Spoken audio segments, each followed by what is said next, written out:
ഒട്ടേറെ സവിശേഷതകളും പ്രകൃതിയുടെ വരദാനവും കൊണ്ട് വളരെയധികം ശ്രദ്ധയാകർഷിക്കുന്ന ഒരിടമാണ് കാപ്പിൽ. ഇടവ വില്ലേജിൽപ്പെടുന്ന ഈ സ്ഥലം തിരുവനന്തപുരം, കൊല്ലം ജില്ലകളെ വേർതിരിക്കുന്നു. കടലും കായലും റോഡിന്റെ ഇരുവശങ്ങളിലായി കിടക്കുന്ന കാഴ്ച ഈ നാടിന് സ്വന്തം. വിദേശികളെ അടക്കം ഒട്ടേറെ സഞ്ചാരികളെ ആകർഷിക്കുന്ന ഈ പ്രദേശത്തെ അധികാരികൾ അവഗണനയോടെ മാത്രം കാണുന്നു. ഇതിന്റെ ഏറ്റവും പുതിയ ഉദാഹരണമാണ് കാപ്പിൽ റെയിൽവേ സ്റ്റേഷന്റെ ഇന്നത്തെ അവസ്ഥ. ദിവസവും സമീപവാസികളായ നൂറുകണക്കിന് വിദ്യാർത്ഥികളും ഉദ്യോഗാർത്ഥികളും കൊല്ലം, തിരുവനന്തപുരം ഭാഗങ്ങളിലേക്ക് പോകാൻ ഇന്ന് ആശ്രയിച്ചുകൊണ്ടിരിക്കുന്ന ഈ ചെറിയ റെയിൽവേ സ്റ്റേഷനെയാണ്.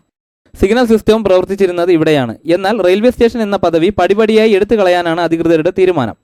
ഇതിന്റെ ഭാഗമായി ഡ്യൂട്ടിയിലുണ്ടായിരുന്ന റെയിൽവേ സ്റ്റാഫുകളെ പിൻവലിച്ചു.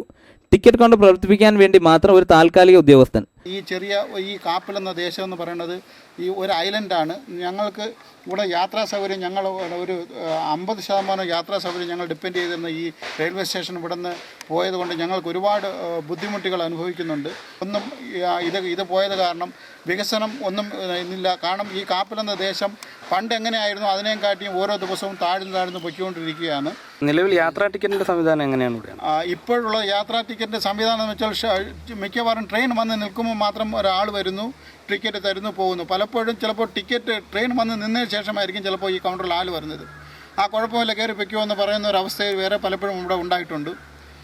ഞങ്ങളുടെ ഈ നാടിൻ്റെ ഈ ചെറിയൊരു ഐലൻഡായ ഈ കാപ്പിൽ ദേശത്തിൻ്റെ മൊത്തത്തിലുള്ള പുരോഗതി എന്ന് പറയുന്നത് ഈ റെയിൽവേ സ്റ്റേഷനായിരുന്നു. അതിപ്പം ഞങ്ങൾക്ക് നഷ്ടപ്പെട്ടിരിക്കുന്നു.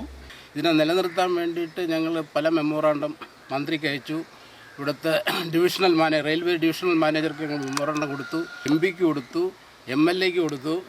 ലോക ടൂറിസം മാപ്പിൽ വരെ ഇടം നേടിയ കാപ്പിൽ പ്രദേശത്തോട് അധികൃതർക്കുള്ള അവഗണനയ്ക്ക് ഒരു അന്ത്യമുണ്ടാകുമെന്നാണ് ഈ നാട്ടുകാരുടെ പ്രതീക്ഷ. Dhanish Orange, Kerala vision, Varkala.